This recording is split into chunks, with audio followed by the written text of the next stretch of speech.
So today we are joined by the big man, under the Cosh royalty, Chris Brown. Chris, how you doing, mate? I'm very well, Knapman. How are you, me old mate? I'm good, thanks, mate. How's lockdown treating you?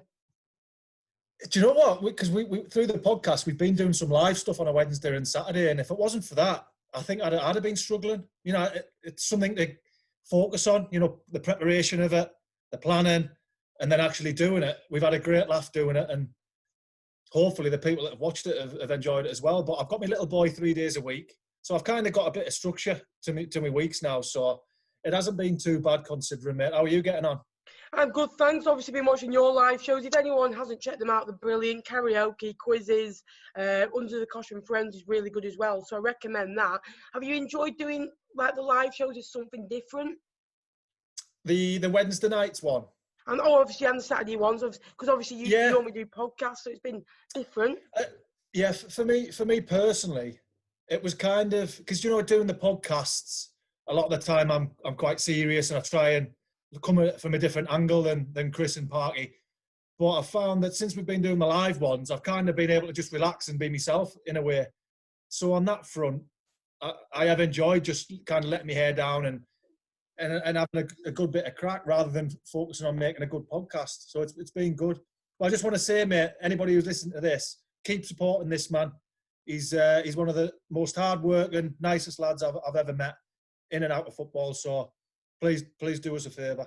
Thank you very much, mate. I really appreciate that. Obviously, their podcast, how have you found that? Obviously, as being a footballer, it's quite a change. Obviously, you're kind of talking to footballers about their experiences and you can like recreate kind of memories in your career. Have you enjoyed doing that? Yeah, it's helped me massively.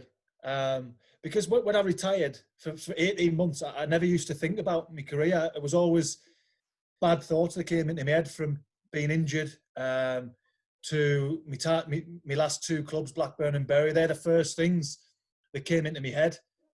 Even though I got promoted to the Premier League twice, I won League One, I've won League Two, I've scored in all four divisions. It was always the bad things that I used to think about. So I just used to put them in the back of my head and didn't think about anything. But since the podcast has come along, it's helped me deal with these things through other people, because one person will mention the troubles that they had afterwards. One person will mention the difficulty he had at a certain club, which I could obviously relate to on a number of clubs. But it just helped me get all my demons out in a way, naturally, rather than sitting on my sofa and thinking about it and driving myself mad. It's helped me relating to different people that we've had on and almost, speak to them about it. That they've obviously, it's helped them speaking about it, but it's also helped me. And I'm sure John would probably say the same. So would you kind of like recommend coming out and talking about your career and not kind of feeling sorry for yourself, just keep talking and keep getting involved with anything you can, really? Yeah, it's a difficult one, that was because when I first retired, the last thing I wanted to do was be around a football environment. I didn't want to go coaching. I didn't want to go to games just because it would bring back memories. It was kind of an out of sight, out of mind type of thing. So it is difficult. I understand why people just shut themselves off completely. And as everybody says at the minute, the difficult thing is to talk, to make that initial contact with somebody or whatever. But I think it's vital that the people do, and there's not enough help for people coming out of football, no matter what level you're at. Yeah. People need to go to these players themselves and make sure that they're okay, because people don't pick up the phone, mate. Exactly. Obviously, we saw Kevin Ellison on your podcast, and he was talking about he's out of contract in a couple of weeks, and he's 41 now. And you look at a lot of clubs, over 1,000 players are set to be released. Is he going to be able to get a club? It's vital that you keep talking, really, and like you need something when you come out of football. Yeah, that's it. I remember all my managers when I was younger saying, "Get yourself sorted. It's a quick career. Your career will go with a click of a finger." And all the lads are like, good one. I've still got 10 years left. And then before you know it, you're 30 plus with a year's contract. You've got no qualifications behind you. You've got no coaching badges behind you. and you've got a family that needs supporting, and it hits you like a brick wall. So that's, I know we had Joe Thompson on the other day, and he's doing talks with the under-23s squads, basically tell them to fear the worst. If it doesn't go that way, perfect.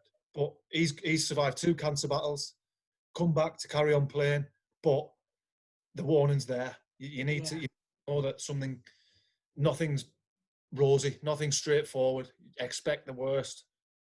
The good thing is with Joe Thompson is how he beat cancer, not once but twice, and to come back and score the winner in a last game of the season to keep Rochdale in League One. It's just motivation, isn't it? Going on to like the start of your career, did you always kind of love football, and were you always kind of wanting to be a footballer? Obviously, you were quite prolific when you were younger as well. Yeah, I mean, I come from a footballing family. My dad was a professional. My granddad was a professional. So from as long as I can remember, I was always kicking the ball about with my brothers. I've got 2 brothers who were keen footballers, but they weren't quite good enough to make professional. But when you come from a family background of football, then it's natural. It's always on the telly. You're always outside kicking the ball around with my dad, with my granddad, with my uncles. So from then, I just wanted to play. I just wanted to play with a smile on my face from a young age. And when you did play, obviously at school level, and you can sometimes see, that kid's got a bit. Could you always see yourself as like kind of a little bit better than the average kid at school? I mean, it was a tough one because even to the point of 16, 17, I always remember a bit of advice that my dad gave us, probably 5, 6 years younger, so I was 10. And I used to score 65, 70 goals a season in my school team, in my Sunday team. And my dad would always say, it's too early. It's too early to tell. As long as you enjoy your football up until the limit of reaching professional, then you're giving yourself your best chance. Yeah. I was playing for my school, and I was at Man United from the age of 8 to 14. And it got to the point where it started getting a little bit serious in terms of going down on a weekend after school. So Friday I'd get the train down. I'd stay in digs or a hotel Friday, Saturday, playing the game on the Sunday, then get the late train back on a Sunday night. And people listening to this will be thinking it's what dreams are made of at 13-year-old playing for the biggest club in the world. But I absolutely hated it, mate. What was that like then? Why couldn't you just not settle? Do you not think it was kind of like a club made for you? If I'm honest, mate, I probably felt out of my depth a little bit. And I remember Darren Fletcher used to come down a lot.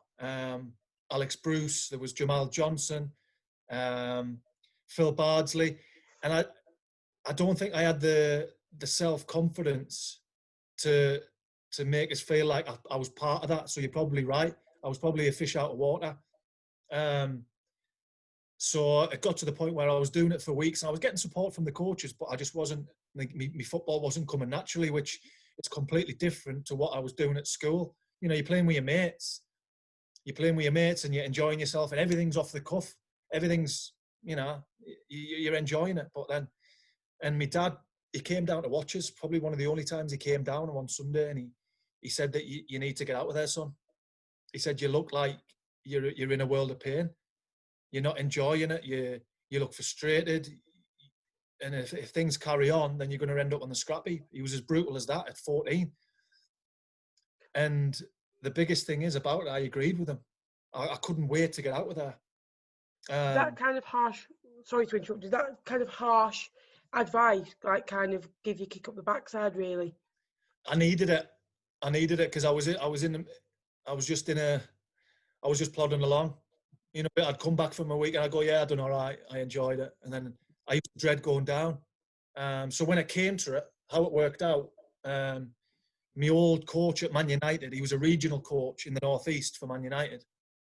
And during the couple of years that I was going down on a weekend, he then left and gone to Sunderland as academy director or academy manager or something like that. So as soon as he'd heard that I'd left Man U, he said, come and play for the under-14s, under-15s. And I always remember, mate, my first ever session with them, it felt like there was a massive weight off my shoulders.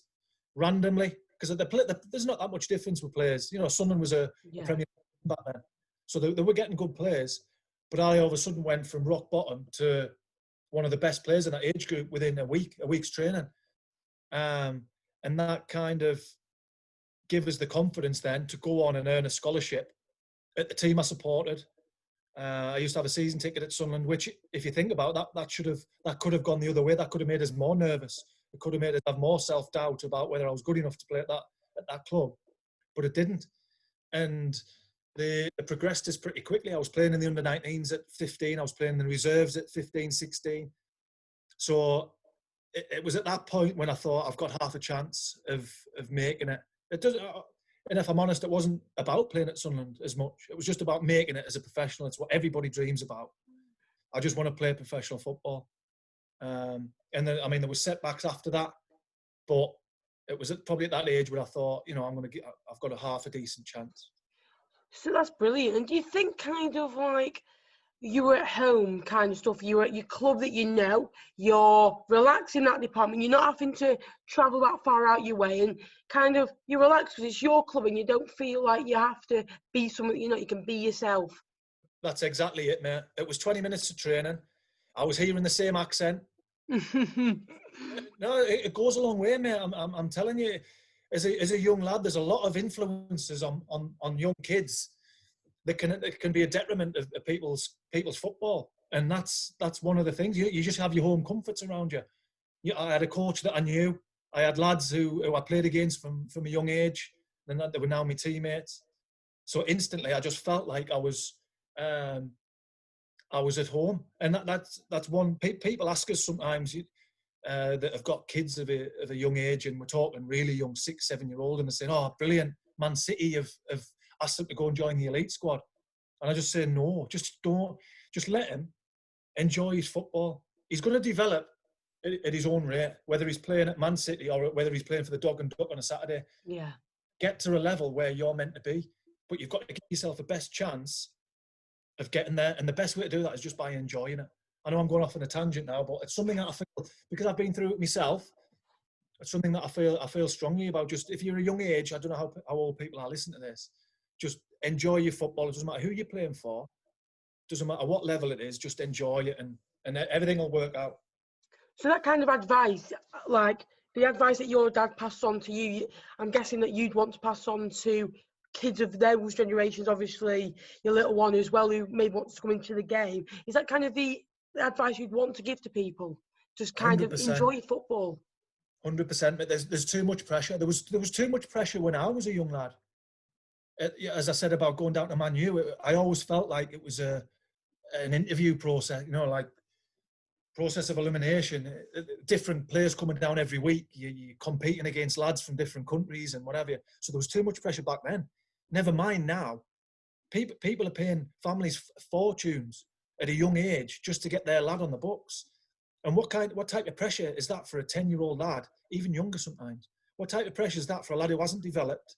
He's unsure on his own football ability. Never mind, you know, he's going to be coming up against players 9 times out of 10 that are better than him.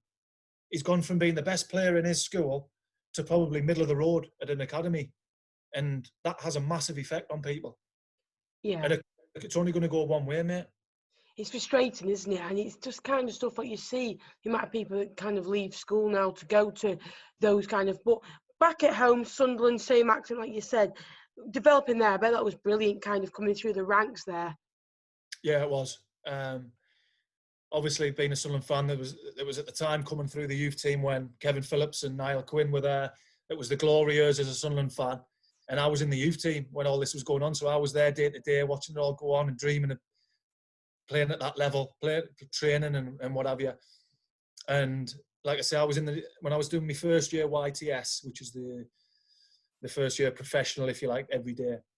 I was playing in the reserves, and it was back when the reserves were good, competitive, playing and scoring, and that's one of my first memories of playing against Richard Dunn, ex-Man City. He was about 19 stone. Big lad. And yeah, and scoring that game, and so I always felt like they were trying to push it at that point, you know.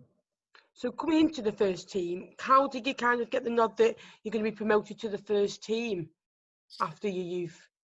It was, because I had a career threatening injury when I was 18, playing for the under-19s, and I missed a full season, or I missed 3/4 of a season. So Mick McCarthy was in charge at this point, and when I came back, I obviously wasn't going to get a chance. I was a little bit away from fitness and a little bit away from the first team. So he said, "Go out to Doncaster on loan." He said, it'll be perfect for you. So I signed in I think it was September, and it was the best thing I ever did. Yeah. Going from playing in the reserves, which started getting a little bit, the academy thing had started coming through, so it wasn't as competitive, to then playing games in League Two, where people are playing to pay for the mortgages, playing for the win bonuses. You're getting rollickings from all the professionals that I'd never had before, and it was an eye opener. I went from an academy at Sunderland, getting everything done for us, kit washed, dinner on the table, where you kind of pampered and to coming in, and there wasn't a gym. There was a weights bench in the corner. You had to take your own kit home. You had to clean your own boots, which, I mean, you can go one or two ways as a young lad. Signing for a League Two team, you can kind of think, I'm a little bit too good. I'm not used to this. Where's my kit? Who's going to clean my boots? But I wasn't given that chance to make my mind up. It was just a case of, right, come on, you're in. You're part of it. Embrace it, or you're going to get left behind. And the lads there were tremendous with us. They weren't shy of giving us a kick up the arse. But it kind of made us. I went from a boy to a man within. Yeah. You understand that we ended up winning the league I think I was 18, 19. And it just I came back from Sunderland with the trust of the manager, Mike McCarthy, knowing that, I think he said to us on one of my first days of pre-season that, right, you're going to be involved this year. And I was absolutely over the moon. So would you recommend that kind of going from like an academy where you are kind of pampered and you're kind of playing, no disrespect, but you're playing against like boys who are wanting to try and make it, where in League Two, League One, you're playing against men, physical, where it's like literally it's who dares win. You've got to win every header, cover every blade of grass. And it's something really different. And if you can get through that tough bit, who knows what you can do in the Championship League One where you're having things done for you. Yeah, exactly. And I go back to earning the trust of your manager. So whoever your manager is at a parent club, there'll always be a doubt. It doesn't matter how good you are. It doesn't matter how well you're playing in the reserves. There'll always be a doubt that he's never played in the league. He doesn't know what it's like to walk over the white line with thousands of people there playing for points that matter. Yeah. So when you go out on loan, you're earning the trust of these people, of these managers, and they'll go, right, he can do a job. I'll bear him in mind. Scoring goals at Doncaster, though, you were quite successful there in your loan spell, and the fans obviously really, really took to you, and you were quite, at Doncaster, you were very successful at a young age. Yeah, because I was born there. That was my dad's last club. I was born there, and it was a good season for us. I was up against some hard defenders in that league, but I was also playing with some good players. We had Michael McKindo, Paul Green, a lot of lads who then went on and played in the Championship for a lot of years. So it was a good learning curve for us. But yeah, I think I scored 11 goals in 20 games, 22 games. But it was just a perfect introduction to life as a footballer. That's when I thought my career really started, going on loan to Donny. Absolutely, and obviously, again, a place where you're familiar with, and obviously you seem to quite like that familiarity to something. And going back to Sunderland, obviously, Mick McCarthy's obviously impressed, taking you on the tour again with some good pros. I bet that kind of thought, I can kind of sneak away into Sunderland here now. Yeah, I think we went on a trip to America pre-season, and I did all right. I probably wasn't good enough to command a starting place or for substitution or whatever, but I did all right. But it was actually, I can't remember when I made my debut. I think it might have been the first round of the Cup. But I got into a bit of bother with the club, as I've spoke about on our podcast. Before I even made my debut, I got suspended by the club for messing about with a lot of the youth team lads with gadget guns, paintball guns, which then at the time I thought, God, that this is my career over before I've even started at Sunderland. But he was brilliant with us. I was out the club for 2 weeks, suspended, got fined 2 weeks' wages. But I did keep myself fit, thankfully. And he called us in on the Monday. So I'd been out for 10 days, 2 weeks. And he wanted to rest a few players for the cup game the day after. So he said, right, you're in. You're in the deep end. He says, forget what's gone on. And this is why Mick McCarthy's so good. He'll have planned this all because he had me back from the start. He didn't want to suspend. He didn't believe that I should have been suspended. He said, right, this is your chance. Knowing fine well that adrenaline would get us through it. I hadn't kicked the ball all season. I hadn't trained with the lads for 2 weeks. But I went out against Crewe in the Carling Cup or whatever it was called back then, and I scored 2 goals. Felt at home playing in the first team level, and that was me kind of involved from then on. Really, I think we played Leeds on the Friday night on Sky at Ellen Road, and he pulled us the day before. He says, "No, you're in. That's you're keeping your place." I think the lads actually won the week before in the league, so he kept me in the team. And to go out at Ellen Road to make my league debut for Sunderland in front of 30,000, getting a result. We beat them 1-0, I think it was. It was just, it was brilliant. I didn't have the best of games, but it just felt like I was really happy. So obviously to get you started at Ellen Road, and obviously we know Parky scored his hat-trick at Ellen Road as well, so you've got 2 experiences there. I can't believe you've mentioned his hat-trick at Ellen Road. You've got he'll be playing me. But what was I going to say then? Mick McCarthy seems that kind of manager, like kind of seems to be good with younger players, like arm around the shoulder, and he says, I'm going to trust you. I'm going to throw you back in. Don't you worry. And you just kind of, you see if you're stressed about something and you just go, calm down, breathe. And you're just kind of like, all of a sudden, those words are so simple. You can just like relax and perform. Yeah, definitely. But the thing is with Mick, he got the balance right between what you said about putting an arm around your shoulder and giving you that confidence. But also with me, he used to kick me up a height in training. He used to join in just to play against me at centre half, and he is up a height. But there was a method to his madness because he wanted me to be more aggressive. Yeah. He wanted me to be a target man. He wanted me to use me height, and the best way for him to do it was to basically give us a good hiding in training, and it did work because I used to hate being a target man. I used to never class myself as one, but then he kind of turned us into one just by little things, telling us to watch little things, telling us to do different things. But yeah, he got the balance perfect.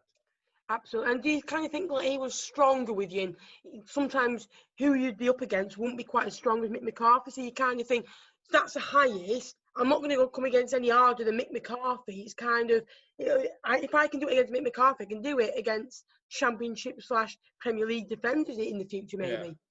Bearing in mind, mate, when he used to join in, it was bordering on assault. That he even if I wasn't anywhere near the ball, he'd just come and kick us from behind and just trying to toughen us up. I can see now what he was doing. But that season was brilliant. Obviously, we went on to win the league, get promoted to the Premier League. So my first season, I got promotion, won the league. In the second season, I did exactly the same. So I'm thinking, I've made it. It doesn't get any. It's easy, this professional football game. Little did I know that there's plenty of more lows that come with it. But my first season at Sunderland was unreal. You can imagine yourself, mate. Imagine Fleetwood, playing for Fleetwood, winning the league, having a tour around the town. It was pretty special.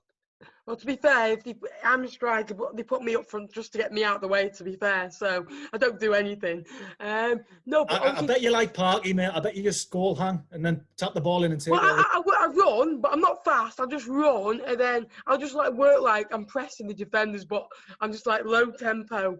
I'm like Parky, but same diet, but no end product. But anyway, going on to that kind of stuff. In the Premier League with Sunderland, how do you find that? Because when we got promoted, he signed a lot of lads who were also in the Championship, bar and John Stead. I think John Stead was at Blackburn. But he signed Andy Gray from Sheffield United. I think he signed Anthony Talak from Liverpool. So I kind of knew that my chances were going to be few and far between as the season started.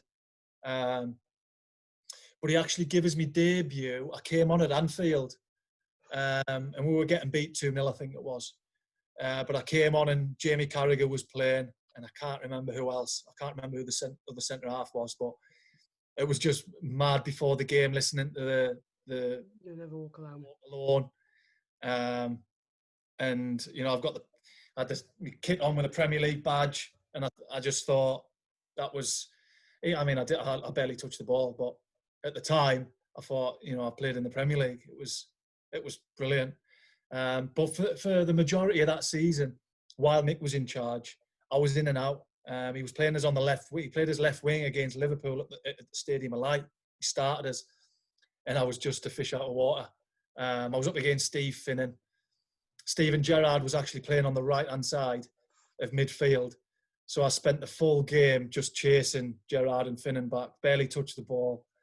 So it was an eye-opener. I think that's when I probably realised that I wasn't good enough to be playing at that level. You know, playing against these type of people who are a yard quicker, so much stronger. So it was a case of, I remember making a conscious effort just to try and enjoy it. Even though we were bottom of the league with the lowest points at the time, I just thought I'm probably never going to get this chance again to go to places like Old Trafford. We played at Old Trafford on a Friday night, and it was the first game that they opened the quadrants at Old Trafford. So at the time, it was the highest ever capacity. And it's the only time that's ever happened. But you know, when the players come out of the tunnel and they stand in a line, and the home team walk down and shake your hand of the opposing players, it's the only time that I've ever gotten goose pimples. The music came on. Gary Neville walks down. There's Wayne Rooney. There's Cristiano Ronaldo, and I'm thinking, this is live on telly. A large population of Man U fans. They're going to be watching this. I'm thinking, just enjoy it. Whatever happens, just enjoy it. And I probably ended up playing one of my best games I've played for Sunderland that night. Kevin Ball was the manager. He put us in for all his time that season.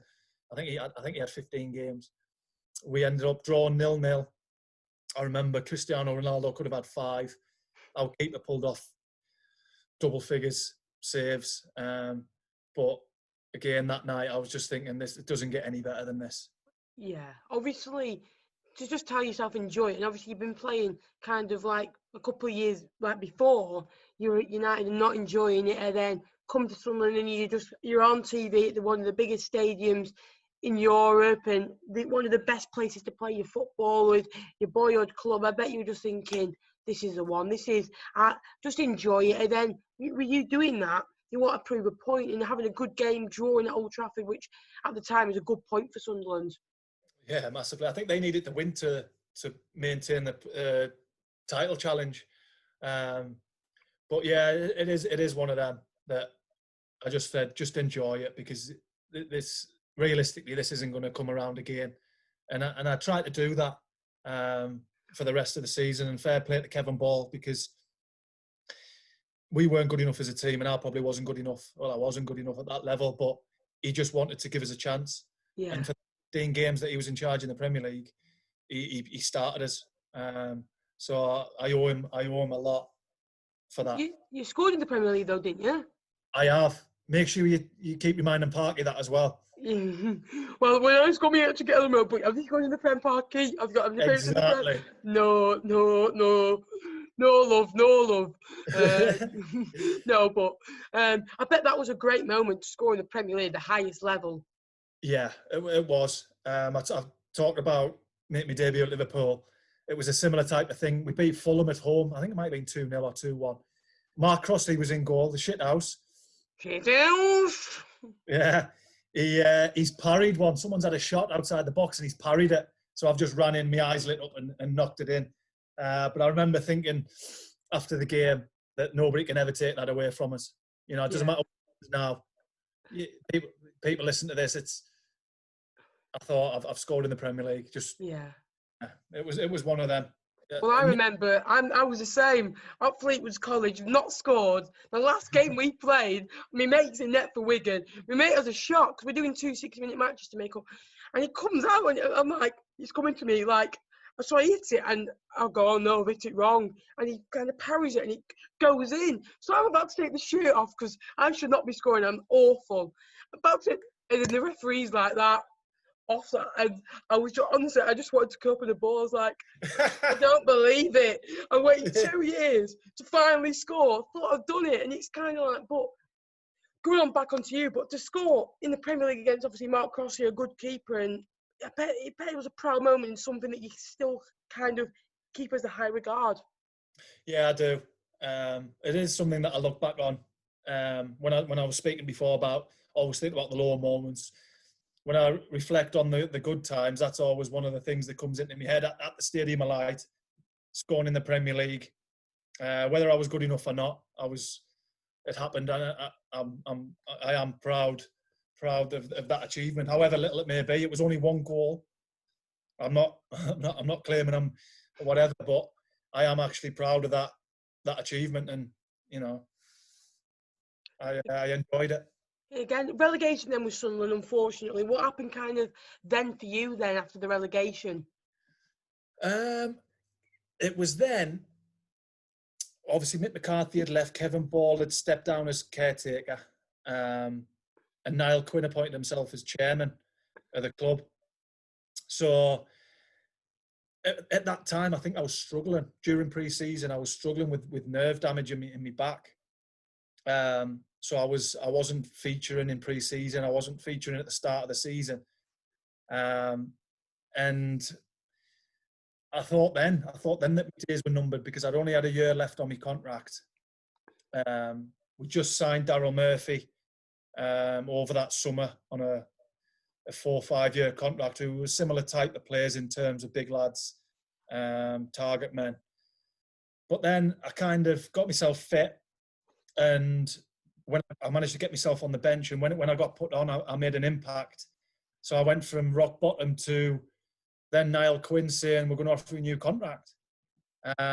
It's worth saying as well, he appointed himself as manager only because Roy Keane had said that he wanted the job, was ready to take the job, but then said he wanted 3 or 4 weeks with the family, which killed a few of the lads because we'd all put money on Roy Keane getting the job at 6-1.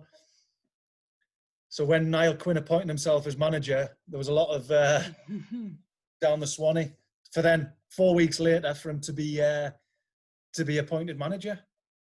But obviously Roy Keane, great character. How did you learn under Roy Keane? The first thing about him was his presence.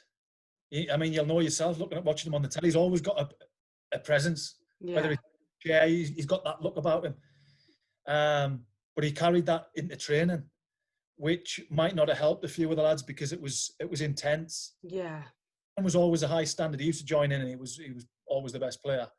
But there was times when he'd sit on a ball, and we had windbreakers. So imagine hills around the pitch, and he'd just sit on a ball at the top of the hill. And if the standard was crap, you could see him coming down the hill, and you're thinking, here we go. And he'd stop training, blow the whistle, stop training, and just say, he didn't even need to shout. He'd just say that wasn't good enough, and then just go back up the hill, and then the standard would go again.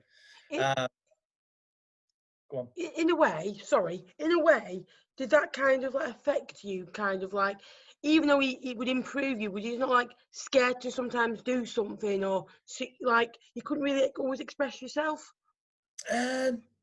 Nah, because he was always fine with me.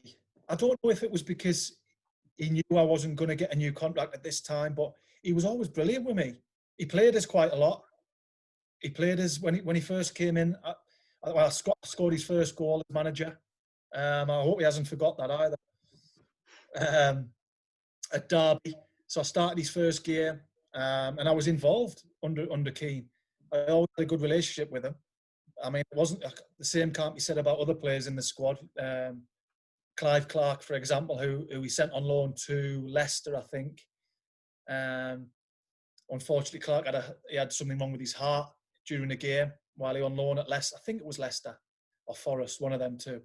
So Clark never played again, but him and Roy, it must have been something brewing before this, because there was a lot of hatred there. Yeah. But the thing is with Keane, he didn't have favourites. He signed Cunningham, he signed Dwight York, Graham, all lads that he played with in the past. But there was no favouritism. I remember Dwight York coming in late one day for I don't know if it was for training or a game.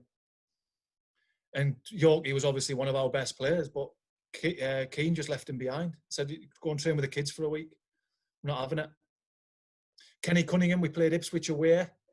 I think we got beat 3-0 or whatever. And Keane's doing his talk after the game, and Kenny's he kind of rolled his eyes a little bit, and Roy Keane absolutely slaughtered him. He spoke to him like he was a little boy. And Kenny was 40-year-old, probably older than Keane.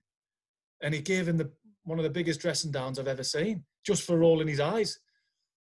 Oh God, you definitely wouldn't want to. I wouldn't roll my eyes at Roy Keane. Whatever Roy Keane says, I'll do. But so Roy was always kind of like straight up and honest with you. And then, how did you kind of like your Sunderland career kind of fade away and to your next club? Well, obviously, I went from Niall Quinn when Niall Quinn offered us the new contract. I was waiting to start the talks. As soon as Keane's come in, he's put all these contract talks on hold, not just with me, but with everybody else that was in the last year. And even though I was in the team, in and out of the team, I was always featuring. He would always put us on and started a fair game. I always thought the way this club wants to go, the amount of money that he had to spend, I thought I'm going to be on the way. I'm going to be on my way here, which I was comfortable with.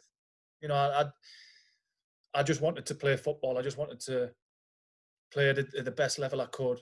But it was clear that I wasn't going to be in his plans. You know, he signed Dave Connolly. He obviously brought Yorkie in, and he was just going in a different direction. And I probably wasn't good enough to go with him. But the way it came about, there was a well documented. I got in trouble with the club again. I'm not a troublemaker at all, but I did let myself down at a young age. But again, I go back to Keane, having a good relationship with him. He was brilliant with us, and he fought for us all the way with the PFA, and he wanted us to be involved with the team. I almost got the impression that because the Boo Boys were out, because the Vultures were in the media, he kind of thought, "No, I'm gonna look after him. I'm gonna make sure that I've got his back, because if there's one person that he needs to have on his side, it's me." Yeah. And throughout it all, he's the one person that was fine with us. I saw him my first day back. Basically, people can read about it. There was an incident with a video that I got suspended again for that made the national press, which I got suspended for 2 weeks. And on my first day back, he was probably the first person I walked past in the corridor. He had that smirk on his face as he was walking towards us. He gave us a little wink, and he just said, "Hey, all right." That's the first thing he said. He said, "Hey, all right." I went, "Yeah, I'm good." And that made you feel at ease. Yeah, straight away. He could have easily pulled us into his office and went, "Right, get out the door." But he just walked past, gave us a wink, and went, "Yeah, you're right." And that's all I needed. Putting football on the back burner, it was more on a personal thing. You know, I was embarrassed about what had gone on and whatever, but knowing that he was there and kind of fighting the corner was brilliant. But then the January came and they accepted a bid from Norwich, which, looking back, 5 hours away from home, wasn't probably my best career move. So obviously at United you struggled, and then the two clubs that you did really well at previous to Norwich were either close to home or where you were born. Do you think kind of stuff you were like a bit like Pogba, a bit of a homebird, and you like being in that environment where if you were in like a similar environment every day and you were at home, you could thrive on your football, where being away from home you would struggle? Yeah, that's a good point, mate. It's something that I never really thought about. But yeah, it is a good point, because when I went to Norwich, even though I didn't really feel homesick, injuries were playing a part. And with that comes, I can't just nip home. I can't just go and see my mum and dad for, it was a 5-hour drive. So I was on my own. So again, putting football aside on a personal level, it was hard. In a strange place, 21-year-old, injured, kind of not feeling part of your new team, and I'm miles away.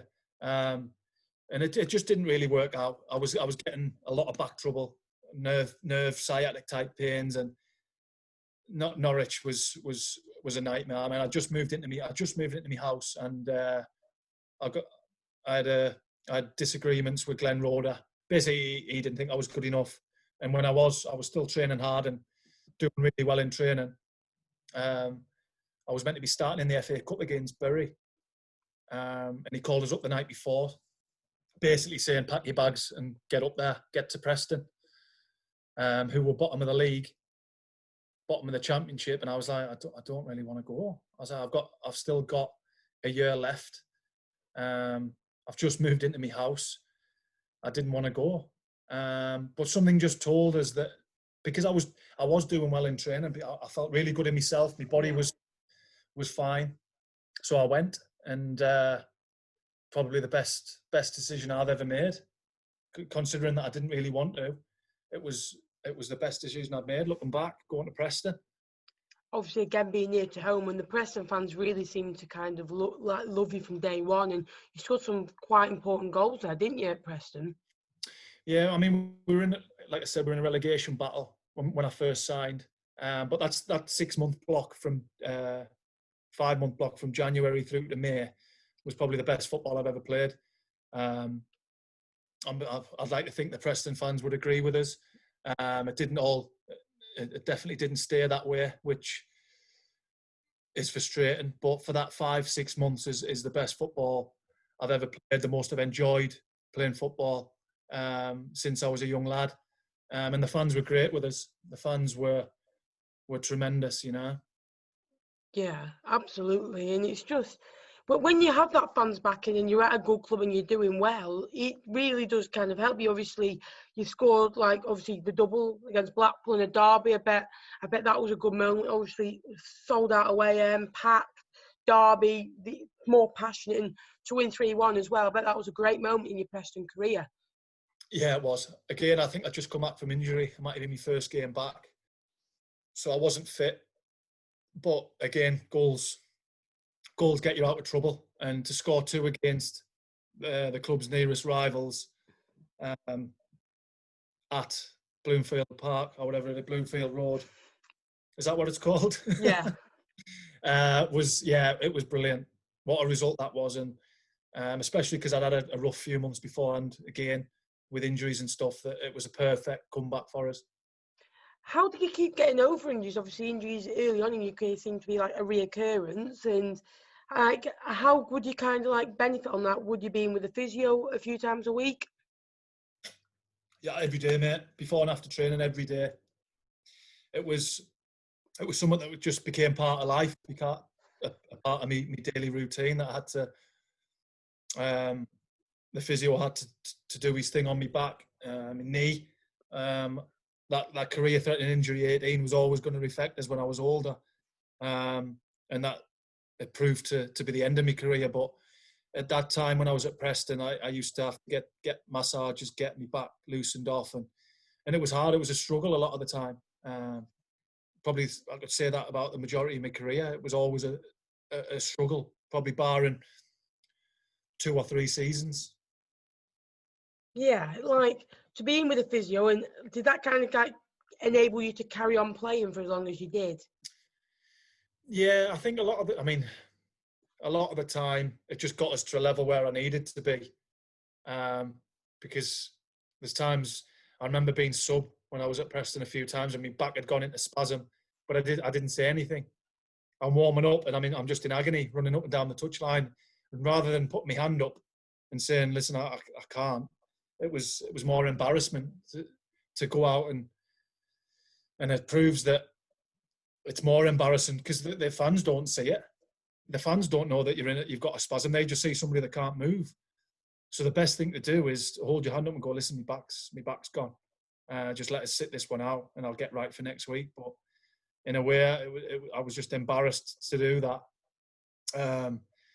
So I went out and played a lot of the time when I wasn't fit, you know. But like obviously doing that, obviously the fans notice it more, and you kind of come under some kind of criticism for like you being like maybe lazy. But when you're injured, and sometimes you just don't want to say, really, do you? Yeah, exactly. And I can kind of understand where the fans come from a lot of the time, because, like you say, they don't know that you're injured. They don't know that you might be struggling. They don't know that these players might have mental health issues or whatever. There's a lot of factors that go towards a player's performance. But fans, they go in on a match day, sit in the seat and watch a game of 22 players who look from the outside to be fine.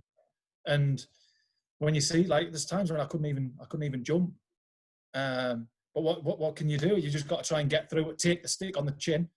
And it, by the way, got a lot worse as my career went on. The stick from fans. But you've just got to try and put it right for the next game. And I seem to do that nearly all the time. I just thought, right, put a line through that game, try and get myself right for the next game, which was frustrating. But I think my memories from Preston were of that 6 months. Even though we got in the playoffs in my second season, my best memories of that season was the first 6 months of signing. Just from a physical point of view, I felt like I could run freely and play freely. So yeah, that's my favourite memories. At Preston, you met up with the other big goat, Parky. How was that? It was good. He wasn't the shyest of characters, as you know. So it was like he'd been there longer than I had. But we got on well. Even though we were trying for the same position and whatever, and it was already a close squad that when Parky signed, but Parky fitted in straight away, as you can imagine. And like I say, we're mates, good mates still ever since, which is rare in football. A lot of the time your ship's in the night, where as soon as you leave somewhere that you don't speak to them again. But I probably still speak to 6-7 of the lads from that Preston squad on a regular basis, and that just goes to show how much of a good team it was. Obviously, to leave Preston and leave that kind of place that you've loved and you've been like a goal scorer and a regular there, was that tough to leave Preston? Not really. I think when I was at Preston towards the end, I'd realised that I was just hanging in the game, hanging in there, just trying to play as long as I could. I'd had two knee operations at Preston, 1 or 2, and I wasn't stupid. I knew that I wasn't going to be good enough to get a top championship team. So it wasn't. I mean, Phil Brown came in, who I got on really well with. He actually spent money out of his own pocket to try and get us fit. He sent us for a physio over the summer to try and sort me back out. But in the end, he didn't have the budget to keep us on. Yeah. The money that I was on at the time. So we went our separate ways, and that's when I called up Sean O'Driscoll myself, who was at the time the Doncaster manager. It was still the same chairman as when I was there as an 18-year-old, and just basically said, "This is where I'm at. I'm out of contract. I'm on a free. I've got a good relationship with the fans. I believe I can do a job for you. What's the chances?" And he went for it. So I signed a 2-year contract at Donny. But yet again, it was a struggle. The first season was a struggle with injury, with the club was struggling. It was the time Sean got sacked in, I think it was September, and that's when Dean Saunders came in and he calls it the experiment. So basically, Willie Mackay, who was a top agent, kind of was working as part of the club, bringing in his players who he looks after other clubs, top clubs, giving them a chance to play in the shop window at a fraction of the wages, and they didn't want to be there. So for the club, the club was a nightmare to be around. Frustrating for me because I wasn't a part of it. I was out for a long time with another knee operation. So basically, just had to put a line through that whole season. I played the last few games, but we ended up getting relegated, and it was disappointing. But I've got to give credit to Saunders because the next season, he sorted his recruitment out. He got his recruitment absolutely spot on. I mean, you know yourself in League One, you need experience at that level. You need players that can head the ball in both boxes. And he signed Rob Jones and Jamie McCooma, who were both 6'5" plus.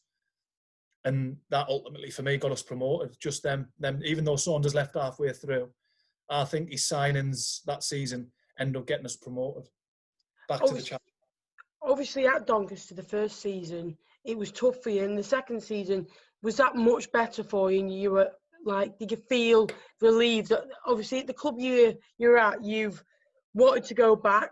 And the first season, you kind of, all the memories of the happiness of the first time is kind of being wiped away with bad ones. So that last season, that second season, you kind of went, right, I need to get the good memories back of this football club.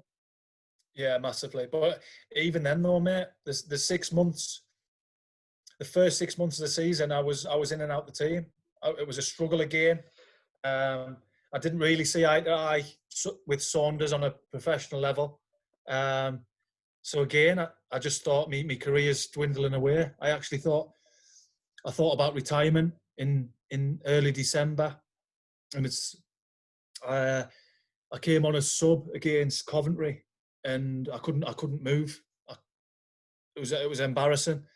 So I've gone on a 2-day drinking bender. Woke up Monday morning and just thought, I've had enough. I thought there's more to life than worrying every single day about getting yourself right for training, bringing these worries home with us. I spoke to my dad and just said I've had enough. You know, I've had all these years of fighting against injury, not really playing to a level that I know I could play at, that I've spoke about, and I just had enough. So this was early December, but I spoke to a couple of my close mates who basically just said, just carry on and see what you can get out the game. That's where I was at, mate. I was probably 28. Would I have been 28? And I thought, I've still got the rest of my life. I need to just keep going as well as I can. Even if it's in League Two, even if it's in the conference, just try and make a living out the game. Because I can stand there and be a nuisance. This was me thinking at the time. Just try and do a job for somebody, which I did. I carried on training for the next couple of weeks. And then Saunders ended up leaving. And we had Rob Jones and Brian Flynn as managers. Brian Flynn was the manager, but Jonah was a vital part of the staff. And again, from January onwards to the rest of the season, I played every single game when I was fit. I think I broke my toe or done my knee or whatever. But I played every game, nearly got Player of the Year. We ended up getting promoted back to the Championship, and I think I played a vital part in that 6-month block. So from personal point of view, went from bordering on retirement to lifting the League One trophy at the end of the season. I kind of thought, I've got at least a new lease of life. You know, I was the Doncaster extended my contract, so my 2 years were up. Doncaster extended my contract. Paul Dickov came in, obviously liked what he saw at the end of the League One season and offered us a new 2-year contract. So another promotion. Felt at home. like we spoke about before, great set of lads. That's where I wanted to play my football. Obviously, to win promotion again with Doncaster, again, you've got him up from League Two early on in your career, and then you've got him back up again to the Championship. I bet you thought, like, I'm really happy with this. And obviously, how was it like working under Paul Dickoff then after having a successful season, after nearly coming out of the game? Yeah, it was. I got on really well with Dickoff. Obviously, being a striker himself, he likes a target man, which helped. But that was a good season. Personally, it was a good season. I played 36, 37 games from the start. Unfortunately, we ended up getting relegated somehow. To this day, I'll never know how.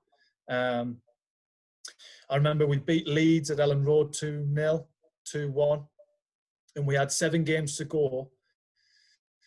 And the way it worked out, we needed 2 points from 7 games to stay up, and we ended up getting 1. We went down on, I don't know if it was goal difference or we might have gone down. No, I think we went down by a point. If we got that point at Leicester on the last game of the season, we would have stayed up on goal difference, I think.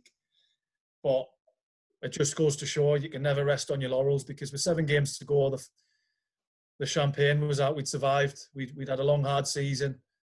We could take our foot off the gas a little bit. The chances are we're going to win 1 out of 7. Yeah. We were well clear of the relegation zone, but we just got sucked right back into to the point where we needed to go to Leicester on the last game of the season and better or match Bolton and Birmingham. It was Birmingham at Bolton, sorry. Was that when Paul Caddy scored? Yeah.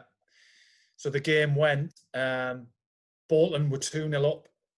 So regardless of our result, we were staying up. They were 2-0 up with 10 minutes to go. We were fine. We were fine. James' husband gave away a penalty to make us score 1-0. 1-0 down. They scored the penalty. Knockout scored it. But we were cruising. Bolton were winning 2-0. Birmingham were down. No problem. And I kept I kept having conversations with people, Dickoff and that, on the touchline, and they were like, right, it's gone to 2-1. So really, our game was irrelevant, because we kind of just down tools and preyed on Bolton getting the result. Injury time comes along, and I just remember one of my worst ever moments was looking over to the touchline and seeing Dickoff, bright red in the face, just going like that, waving people forward. We need a goal.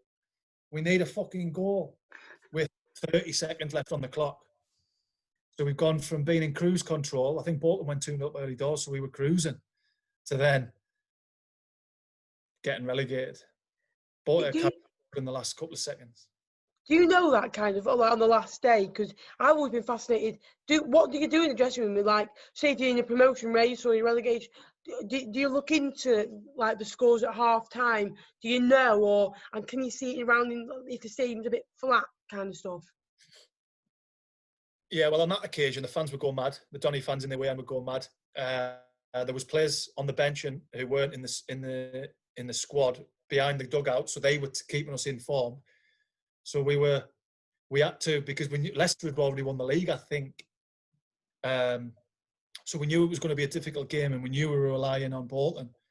And for them to go 2-0 up was perfect.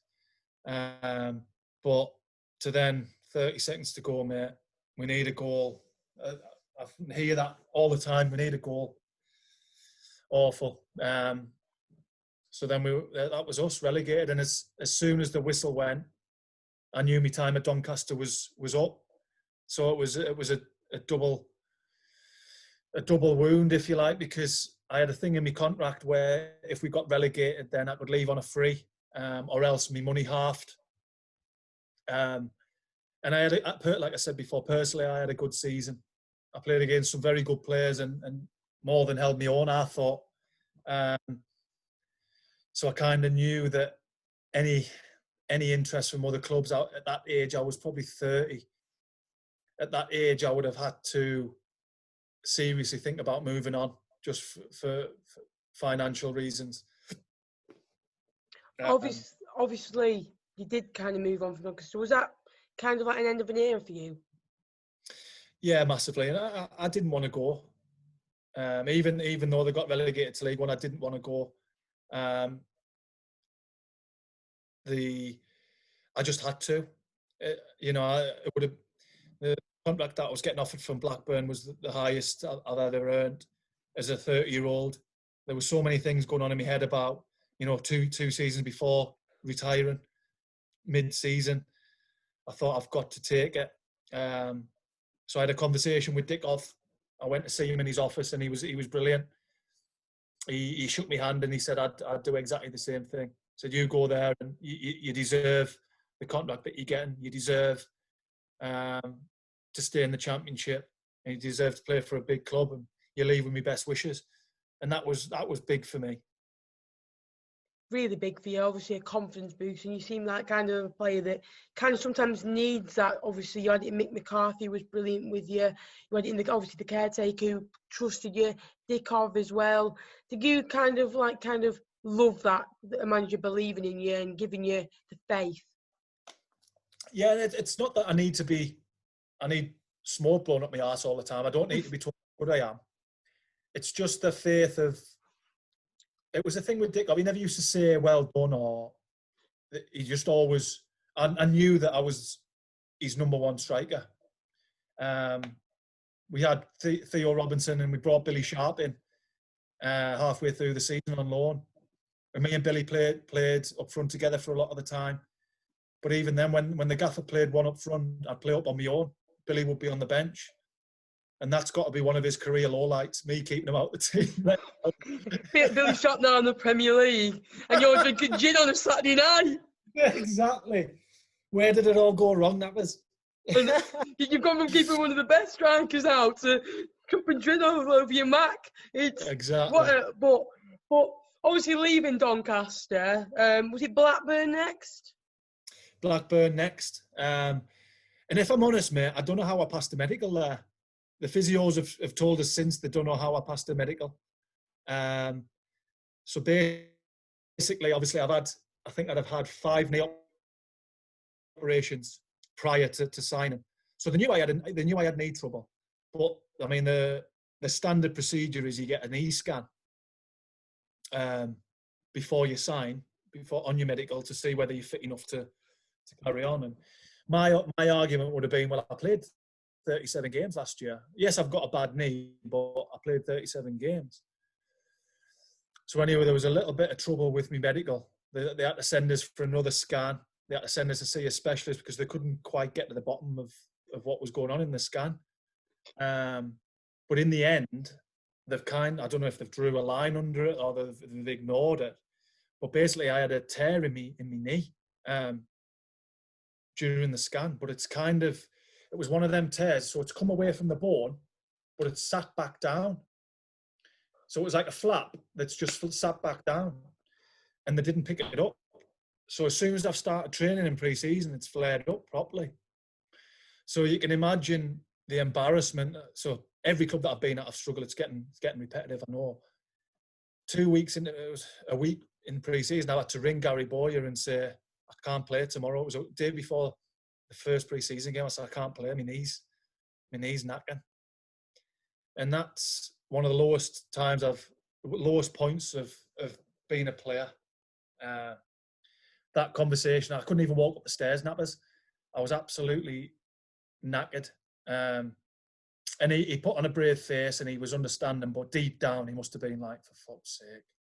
You know, he's signed, and I wasn't a popular signing in the first place. Signing for Blackburn, who have got promotion aspirations. I'd come from a relegated team, Preston links, obviously. Yeah.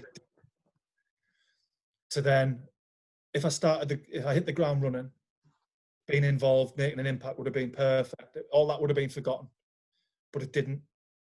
I had to go under the knife again and get an operation, which was probably my worst one. It was a microfracture, so they had to put a hole in my knee and basically try and make a new cartilage out of the blood. And I ended up being out for 6 months, which was frustrating. So I didn't actually make my debut until January in the FA Cup. And if I think about that, was one of my best games. 6 months, so being FA Cup third round against Charlton. We beat them 2-0 and I did really well. Again, from not playing for 6 months, not really training, to playing 90 minutes. I came away from that thinking, right, I've got another chance here. I think the one thing that went against us personally was I had two unbelievable strikers ahead of us in Rugi, Gestede and Jordan Rhodes. So I could never, even though I did well in that game, normally I'd have been in the team, but I wasn't. He left us out. He said it was the toss of a coin between me and Rudy. But Rudy, so that was me back on the bench. And I know, like, I get stick all the time, which is completely fine. I can make fun of myself. But if I'm being serious, it wasn't for the sake of trying. A lot of the time, I was struggling. And it says 40 games. I don't know how many starts I made. And this is me. I've got the defence mechanism up here. But I think I made 15 starts, maybe. And all I needed, if I could only get one off the back of my arse, just hit us in the nose and go in. That's all I needed. Monkey off my back. But then time goes on. More injuries happen. I get left out the team. I was getting abuse from the fans. Really bad abuse, snappers. To the point, I mean, the funny thing is, I always say when Paul Lambert came in, Paul Lambert's no mug. Yeah. He's gone to the Premier League with Norwich. He's been a top manager. He kept faith with me. He kind of could see. I mean, sometimes I'd be brilliant in training. I'd start a game, and even though I did well, that's irrelevant. If I did well in a game, if I didn't score as a striker, it goes against you. And yeah. I know that. Of course, it's embarrassing not scoring that many. Even 15 games, 15 starts was poor. But for Paul Lambert to stick with us and come out, and he done so many press interviews and basically slaughtered the Blackburn fans and said that the treatment he's had is a disgrace. And this is why I'll never say a bad thing about Lambert. His man management. One of my first games under him, again, I think I'd had another operation the season after. One of my first games under him, he put us on against Bristol City away from home for the last half an hour. And we ended up winning the game. And so all the lads have come in after the game and they're sat and everyone's buzzing and what have you. So everything went quiet. Lambert's doing his talk. He does his thing and goes round and well done. You were brilliant. Says, right, get yourselves away. I think we're going on Christmas do. Have a great weekend. Go and get showered. So he's gone to walk off to his clothes and get showered. He went, one last thing. Everybody sit the fuck down. It's gone quiet. He went, you were absolutely outstanding when you came on. He went, forget the wankers in the stand. He went, you were different class. Well done. And then walked off again. And I get goose pimples talking about it now. Just that one moment of man management. After all the shit that I'd had personally with the injuries and the lack of form, to the abuse, the stick from the fans, that one moment just made this feel 10 foot tall. That was obviously a great moment, isn't it? Yeah, he didn't have to do that because it was out. And I did do all right. I did do okay, but for him to single us out in front of all the players just meant a lot to us. I'll never forget that. Well, press the defenders, won a couple of throw-ins and stuff, and obviously exactly. It's kind of something like, as a striker, you look at different kinds of strikers of what they do. You look at, say, like a Bobby Firmino at Liverpool, doesn't score a lot of goals, but his involvement, his pressing, he can pass the ball. And sometimes when you're not scoring goals, obviously you're going to be under fire, aren't you? And at Blackburn, obviously the fans were on your back. How was that mentally for you? Like, did you find it tough? It was a strange one because, as I've spoken about, I mean, first of all, they said I was finished at 18-year-old. A surgeon said I'd never play again at 18 when I done my knee. So anything after that for me was a bonus. I remember saying to myself, whatever happens, just try your best, just work hard. You're battling against the odds. And when I was at Blackburn, I knew that I was struggling. The fans telling us things that I already know. I'm embarrassed to go out on that pitch and put in performance like I was, but I physically couldn't help it. The only thing it can do is be a detriment to a player's performance. I don't see how it helps the team. I remember coming on against Wolves. We played Wolves at home, and I'll tell you something. Gary Bowyer would rather have had me in the team than Rudy Gestead. A lot of the lads would rather have had me in the team than Rudy Gestead, and that's what they've said. Gary Bowyer told us that. The thing Rudy had, he's one of the best headed balls I've ever seen, and he was. But in terms of team performance, a lot of lads said that I brought more to the team than Jordan and Rudy. Yeah. But anyway, Rudy was a hero. Rudy was an unbelievable player. But if Rudy was having a bad game and he wasn't scoring, he was a lot of the time irrelevant. He was struggling, you know. So there was times when he brought him off for me. And I remember coming on to a chorus of boos against Wolves. And I remember thinking, I looked at the clock and I thought, this is going to be the longest 10 minutes of my career. Just getting, every time I touch the ball, just getting ironic cheers if I kept possession. It was awful. If I'm being honest, mate, it was awful. But I could see where they were coming from. That's the mad thing about it. They're not, you know, I'm not going, I'm proud to be playing this well. I believe I should be given a pat on the back. I know that I was shy.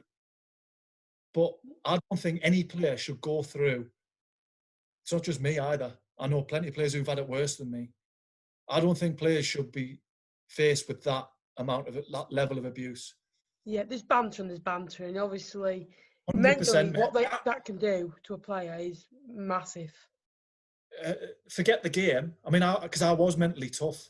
I could handle it. Because for starters, I agreed with them. I knew a bigger problem for me was getting myself fit, getting myself right, looking after my knee. That was the be all and end all for me. Not these punters giving us shit. But fans need to be careful because it affects players a lot more than what they think.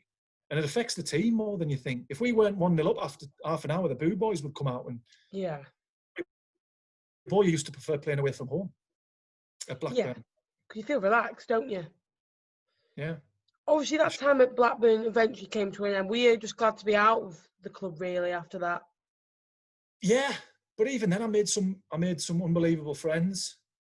I still speak to a lot of the lads. I was myself in and around the training ground. I didn't get us down. I'm sure fans will be disappointed to know that they didn't get us down. I was still chirpy in and around the training ground. I had a great relationship with Paul Lambert.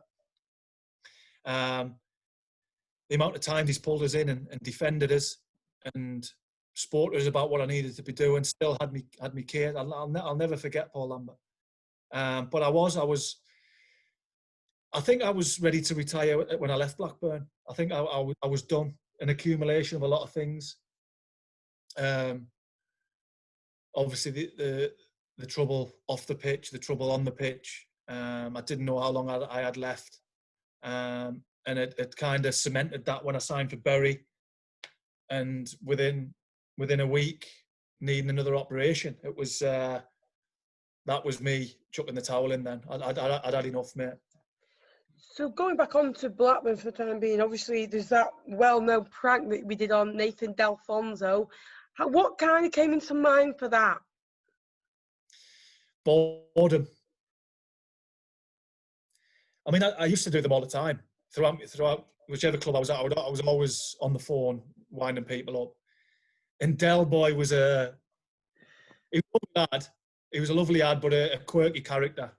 And I think he scored. I can't remember who we played. It might have been Accrington or Shrewsbury. It was somebody in the cup, and it was never his goal. He's come on and scored, or he started and scored. It was never his goal. Looks like it's off the defender, 100%. Yeah, and 100%. I don't blame him for claiming it. I'd do exactly the same thing. But we were driving down to see a physio. There was me, Corey Evans, and Tommy Spur driving down to Warwick to see a physio. And I thought, let's wind Del Boy up. And I've basically said that I was from the FA, put on a Scouse accent. I was from the FA, and that there was a meeting at the dubious goals department, and we'd just like to get his version of the story on his goal. And I got him hook, line and sinker. He was basically talking through the move, talking through players who crossed it, talking through his celebration. Of course, it was his goal because he celebrated. No, that was it. He said, because I questioned his celebration, that it looked like he didn't score because he just stood there or something. He was like, I know, but if you look back from my goals and years previous, I never really celebrate. So I give him some advice on next time he scores to go ballistic. I says, sure, take it out of the FA goals panel, take it out of their hands, prove people that it's yours. He said, right, okay. So, take your shirt off or do a dance or do the robot, something like that. And you couldn't write it. The next day we've come in, and me and Corey, I used to share a lift with Corey Evans. The next day we've come in and I've gone on Twitter, and there was a statement from Blackburn saying, after a meeting at the FA goals panel, it has been confirmed that Nathan Delfonso has been credited with the goal. I was like, what on earth? So actually a meeting. So Nate Del Boy's obviously coming in going, say lads, I told you it was my goal. Some fella rang us from the FA. Some fella rang us from the FA yesterday, giving us wanting my side of the story and whatever. So we didn't tell him. We didn't say anything because when I say he was a quirky character, I didn't know how he'd take it. And then we've gone to Huddersfield. So this game was on the Tuesday or the Wednesday, the cup game. This has happened on the Thursday. We've come in the Friday. He's been credited with the goal. He's come on at Huddersfield the next day. Within 2 minutes, he's volleyed one in. And I'm not being funny, mate. He's gone absolutely ballistic with his celebration. Unbelievable. He's given all kinds. And we were on the bench, because obviously all the lads knew about it. We were on the bench absolutely howling, laughing. So he took my advice on board, basically. I bet that was class. Any more? Did you do any more pranks at different clubs? I used to do them at Preston. That was when I was at my peak, wind-up peak, because we used to, every away trip we used to, for some reason, I decided to become Les Parry, who, for those who don't know, was the Tranmere manager. I had the Scouse accent boxed off. So every single week we'd ring agents trying to sign players for Tranmere. We'd ring managers trying to sign players for Tranmere. I rang Ron Atkinson once, trying to get him in as director of football at Tranmere. And he was I'm sure he was up the M6. He was on the way, mate. He was all in. It's class though, like you give a bit of banter. Obviously, when you go to different clubs, obviously backing the older generation that you kind of played in, do you have to kind of sing like a song in front of the lads as well? I managed to escape it till I signed for Blackburn. I hope Red Light Smells Danger was on the list. It wasn't, mate. It was. It's too high for me, that. But mate, it's the most nerve-wracking thing ever. I'm 30-year-old, and it was a pre-season trip, and I didn't sleep for 2 weeks. For however long we were there. Awful. But luckily, it was on the night that we were allowed a few pints. Yeah. So how they did it, we go out and have a bit of a get-together, night out. And then on the bus back to the hotel, that's when you do your song. So I wanted to just get it out of the way, so I've got the mic. And the crack was you had to speak for a minute about yourself and then sing a song. So I've grabbed the mic, and as soon as I've started speaking, Luke Varney stood up and just gave his abuse for the full minute, going, how did he pass a medical? Jeez, fucking scanning, just for the full minute. So I didn't have to speak. Perfect. He just interrupted for the full minute. Paul Robinson tried to interrupt, and I think this is what got us on board with all the lads. Paul Robinson tried to take the piss out of us. I went, shut up, fathead, I'm trying to sing here. lightened the mood even more. The lads were howling. And then I sang Stand By Me. Oh, what a song. Yeah, which all the lads knew, so all the lads joined in. But you can see why it works, because you felt instantly, you felt part of the lads then, do you know what I mean?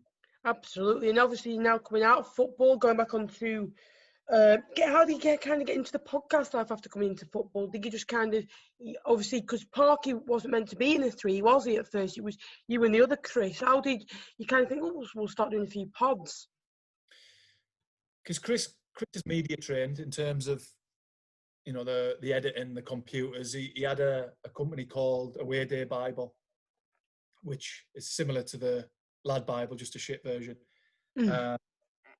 So he was kind of media savvy, if you like. And he wanted to speak to us about coming out of retirement, coming out of football, do a documentary for this Away Day Bible. And while we were having a coffee, he said we should do a podcast, get lads on that you've played with and what have you, talking about their careers. And I was kind of like, yeah, that's fine, but I don't really want to be in it. I said, I'm out of my comfort zone massively, because I wasn't wanting to speak up in changing rooms. I hate public speaking. It was something that I was very uncomfortable with. So then I've rang Parky straight away, who was going to be the first guest. I says, right, this is what's going to happen. I says, I'm going to be involved, but I'm not really. Look, says, but let's just give it a go. Says, you just come along. Says, you're going to be the first guest, but I'm going to speak to Chris about getting you on board full time and being one of the hosts. So we did. We did our first episode in a bar in Manchester, an absolute shithole. The sound was all over the place. You could hear the clinking of my gin, the ice in my gin. But the first episode went really well, randomly. Again, the sound was shit, and ever since then, we've just kind of stuck at it. And fair play to Chris. I know we give him a lot of stick, but without him, and Matty as well, Matty's the cameraman, does video editing and on our match day vlogs. But Chris has kind of kept us going. He obviously does all the editing. Me and Parky sort the guests out, but Chris is vital. He sorts everything out. Obviously, with me and John's contacts, we've managed to get some unbelievable guests on. And now, you know, we're looking at the away day stuff that we do has gone really well. We're doing live shows. We're meant to be doing a live tour as we speak. We've started doing the YouTube lives, which again is just about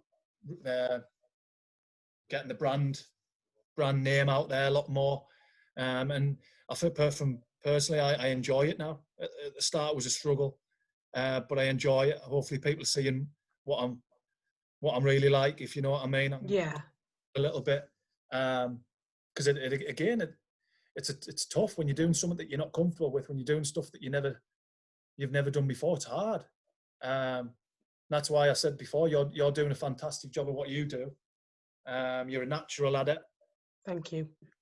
It's something that I want to get better at, but the podcast's doing all right. I'm unsure how much of a shelf life we've got, but hopefully we can keep going and keep growing. Exactly, and obviously 2 football content awards finals as well, which is good. Unfortunately, this year we don't quite get the free ticket, but obviously we're at the final, so I bet that's a proud moment for you and the lads. Yeah, it is. It is. So we don't get a free ticket this year? No. Ah, what a shambles. 80 quid. Is that? Yeah. Bloody hell. Yeah, but it is to be recognised as, you know, there's some unbelievable podcasts out there from far more experienced people than us. But yeah, it is good. I'm taking you're in the final. Yeah, I'm happy to make the final again. Last 10. Congratulations, mate. Thank you. And obviously, so do you want to carry on with this kind of podcast and these obviously away day trips? Massively, mate. Talk about the best job in the world as being a footballer. This has got to be a close second, because speaking to people about football, speaking to people about careers and stuff is it's perfect. It's a dream job for a lot of people. I'm aware of that, and I've been very lucky to be involved with it. So it is something, you know, it is a job for me now. It's a job for Parky now, and it's something that we want to keep getting better at, keep on the brand, and hopefully we're still sat here 10 years time, you know, doing the same thing, and you as well. Absolutely. Well, thank you, Chris, for joining me. Obviously, it's been good to talk to you, and hopefully you can keep growing with Under the Cosh, eh? Yes, mate. Hopefully, and you keep going, mate. You're doing a fantastic job. Thank you. Thank you for joining me, and thank you for watching.